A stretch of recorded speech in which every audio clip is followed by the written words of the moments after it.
اسلام جو ایک دین تھا ملوکیت میں بدل گیا اور رسول مقبول کا نواسا کربلا میں 3 دن کا بھوکا پیاسا شہید ہو گیا، کیا یہ اتنے بڑے بڑے معاملات اس قابل نہیں ہیں کہ اس کی انکوائری ہو؟ کل میں نے جاتے جاتے یہ کہا تھا کہ یہ جملہ ذہن میں رکھیے گا۔ اب آج بات وہیں سے شروع ہو رہی ہے جہاں پکڑ چھوڑی تھی۔ انکوائری کا مطالبہ جب بھی ہوتا ہے اس کے ساتھ یہ بات ضرور کہی جاتی ہے کہ انڈیپینڈنٹ انکوائری ہو، جج کے ذریعے ہو، اس لیے کہ مظلوم خاص طور سے اس بات پر ڈرتا ہے کہ کہیں ایسا نہ ہو کہ ظالم انکوائری پر بھی اثر انداز ہو اور صحیح واقعات و حالات سامنے نہ آ سکیں۔ اسلام کی ان تمام معاملات کی انکوائری کون کرے اور ہم ایسا انڈیپینڈنٹ جج کہاں سے لائیں جو ہم کو انکوائری کر کے بتائے کہ سچائیاں کیا ہیں؟ اس لیے کہ تاریخ کے اوپر کسی کو بھروسہ نہیں ہے۔ تاریخ واقعات بتا سکتی ہے مگر تاریخ کیریکٹرز نہیں بتا سکتی، اس لیے کہ تاریخ لکھنے والے کا کوئی مذہب ہوگا، تاریخ لکھنے والا کسی دور میں ہوگا، تاریخ لکھنے والے کے گرد و پیش کا کوئی ماحول ہوگا، اور یہ تمام چیزیں جو ہیں یہ تاریخ پر اثر انداز ہو سکتی ہیں۔ لہذا انڈیپینڈنٹ انکوائری تاریخ سے ممکن نہیں ہے۔ تو آئیے حدیث نبوی کے ذریعے انکوائری کریں تو بے شک حدیثیں ہمارا سرمایہ حیات اور ہمارے سر آنکھوں پر ان کی جگہ، مگر بدنصیبی یہ ہے کہ سچی حدیثوں کے ہیروں میں جھوٹی حدیثوں کے پتھر بھی شامل ہو گئے ہیں۔ لہذا حدیثوں کے سلسلے میں ایک مسئلہ یہ ضرور دل میں کھٹکتا رہتا ہے کہ یہ حدیث صحیح ہے کہ نہیں ہے، اور حدیثوں میں، سچی حدیثوں میں جھوٹی حدیثیں مل گئی ہیں، اس کے لیے کسی تفصیلی بحث یا تقریر کی ضرورت نہیں ہے۔ سارا عالم اسلام اس پر متفق ہے کہ حدیثوں میں غلط حدیثیں بھی ہیں، اور پھر حدیث کی کتابیں کمپائل کرنے والوں نے کتابوں کے ساتھ لفظ صحیح لگا کے خود ہی اس بات کا ثبوت فراہم کر دیا کہ کچھ غلط بھی ہے۔ لہذا اگر حدیث صحیح ہو تو بے شک سراغوں پر، لیکن اس میں بھی خطرے رہتے ہیں کہ صحیح ہے کہ نہیں۔ تو اب ایک ہی واحد ذریعہ بچتا ہے جس کا نام ہے قرآن،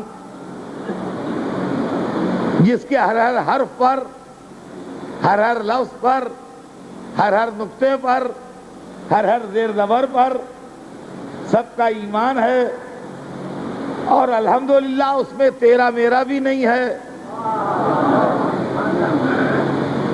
کہ یہ آپ کا قرآن ہے ہمارے لیے دلیل نہیں ہے، یا ہمارا قرآن ہے آپ کے لیے دلیل نہیں۔ قرآن ایک ہی ہے۔ لہذا بہتر یہی ہے کہ قرآن پاک سے پوچھیں کہ اے اللہ کی کتاب، تو صبح قیامت تک کے لیے ہماری ہدایت کے لیے آئی ہے، یہ بتا کہ مذہب کیا ہے اور ملوکیت کیا ہے۔ تو قرآن کہیں سے کہیں تک ملوکیت و سلطنت و بادشاہت کو قبول نہیں فرماتا، اور اسلام میں اگر ملوکیت ہے اور اگر بادشاہت ہے تو یا اللہ کے لیے ہے اور یا اس کے لیے ہے جس کو اللہ عطا کرے،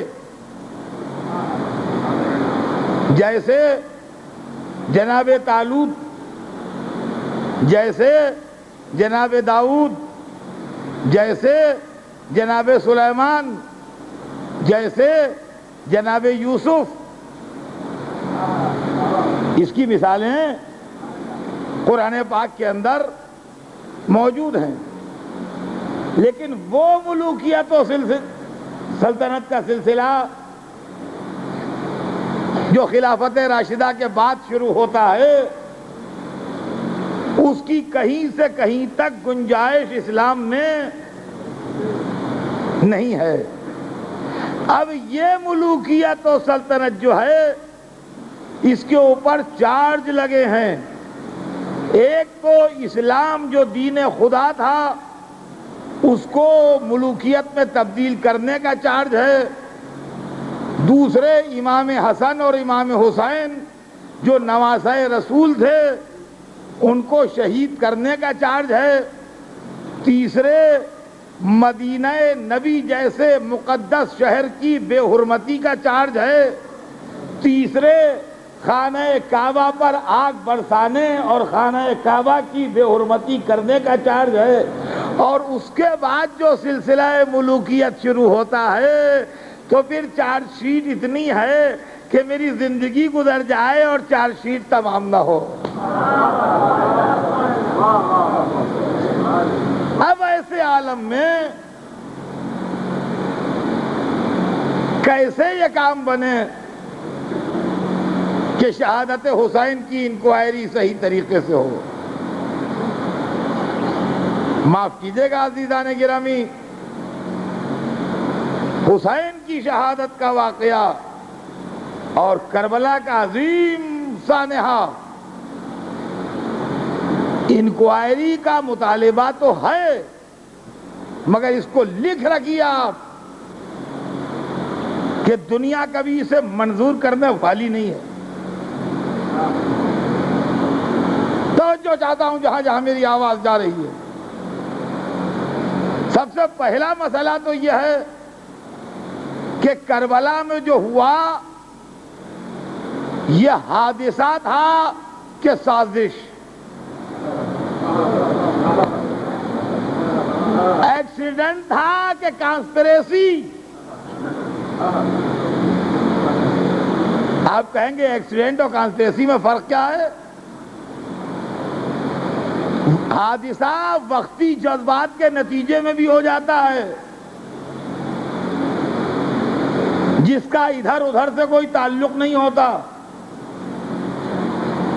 اور جب کانسپریسی ہوتی ہے تو اس کی جڑیں دور تک پھیلی ہوتی ہیں۔ معاملہ یہاں ہوتا ہے، پکڑا جاتا ہے آدمی لکھنؤ میں،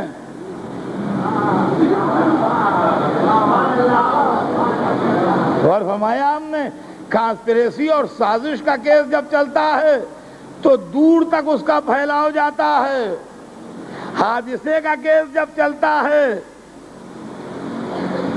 تو قریب ہی کے سرکل کے لوگ متاثر ہوتے ہیں۔ شاید اسی لیے حسین مدینے میں نہیں لڑے، مکے میں نہیں لڑے، راستے میں نہیں لڑے، پہلی محرم سے 9 محرم تک نہیں لڑے کہ ٹائم گزرتا جائے تاکہ کوئی یہ نہ کہہ دے کہ ٹکراؤ کسی جذباتی ابال کا نتیجہ تھا۔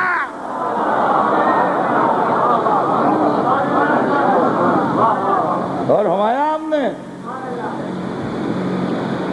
اور اب جب یزید کے اوپر ہر طرح کا جرم ثابت ہو گیا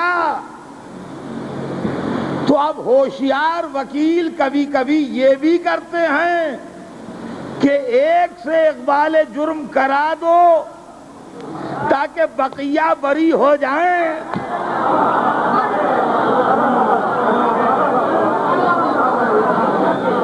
اور اس کے بعد پھر ہم کوشش کریں کہ اس ایک کو بھی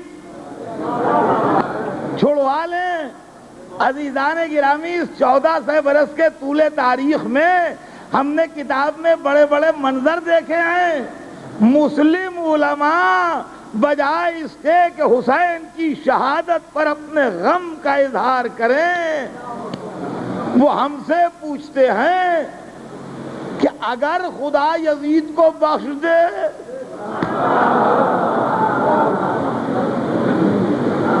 اگر خدا یزید کو بخش دے تو اس کو کون روک سکتا ہے؟ تو ہم نے تو بالکل سیدھی سی بات کہی۔ ہم نے کہا ہمیں اس پر ایک قصہ یاد آیا کہ ایک آدمی نے غصے میں آن کے ایک آدمی کو کوسا، کہنے لگا خدا کرے تم مر جاؤ۔ تو وہ آدمی بڑا سیانہ تھا جو کوسا گیا تھا، اس نے کہا دیکھو موت تو جبھی آئے گی جب اللہ چاہے گا، مگر تمہارے دل کا راز معلوم ہو گیا کہ تم چاہتے ہو کہ ہم مر جائیں۔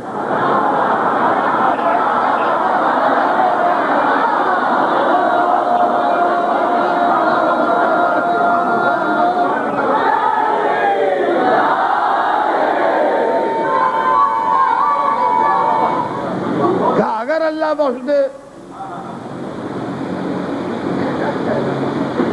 اگر اللہ بخش دے۔ دوسرا ایک طبقہ پیدا ہوا وکالت، میں وکالت کی دلیلیں بتا رہا ہوں۔ میاں جو کچھ ہوتا ہے خدا کے حکم سے ہوتا ہے۔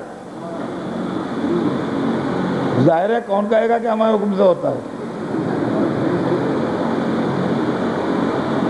پانی کی ایک بوند نہیں گرتی بغیر اس کے حکم کے، بے شک۔ درخت کی پتی نہیں ہلتی بغیر اس کے حکم کے، شک۔ آدھے گھنٹے تک یہی کہتے رہے۔ جب یہ اطمینان ہو گیا کہ مجمع کنونس ہو گیا تو کہنے بھائی جب ایک پتی نہیں ہلتی بغیر حکم خدا تو اتنا بڑا واقعہ کربلا کیسے ہو جائے گا؟ تو اس پر آپ لوگ خامخواہ ہلڑ مچاتے ہیں، چیختے ہیں، روتے ہیں، پیٹتے ہیں۔ جو کچھ کیا اس نے کیا، اس پر خاموش رہی ہے۔